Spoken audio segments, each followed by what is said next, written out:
Guys, আমার নাম হচ্ছে নেহা। আজকে আমি বানাচ্ছি মাছের ঝোল ভাত। চলো দেখি কিভাবে বানানো হয়, রেসিপিটা ফলো করো।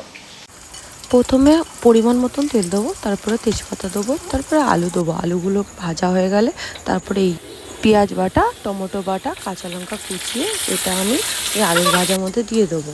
আলুটা লাল লাল হয়ে গেছিলো, এবার এটাও ভেজে নেবো একসাথে। এর মধ্যে মশলা দেবো, হলুদ গুঁড়ো, লঙ্কা গুঁড়ো, ধনে গুঁড়ো, জিরে গুঁড়ো, একটু আদা রসুন পেস্ট, অল্প পরিমাণ মতন নুন, তারপরে একটু ঝোল খাওয়ার মতন জলটা দিয়ে দেবো আমি।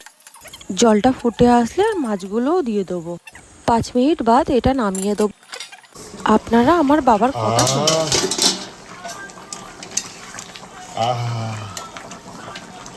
নেহা, ও এখনই একদম আর পাচ্ছি না। বাবার ভালোবাসা আর আপনাদের সাপোর্ট, প্লিজ চ্যানেলটাকে সাবস্ক্রাইব করে দিন।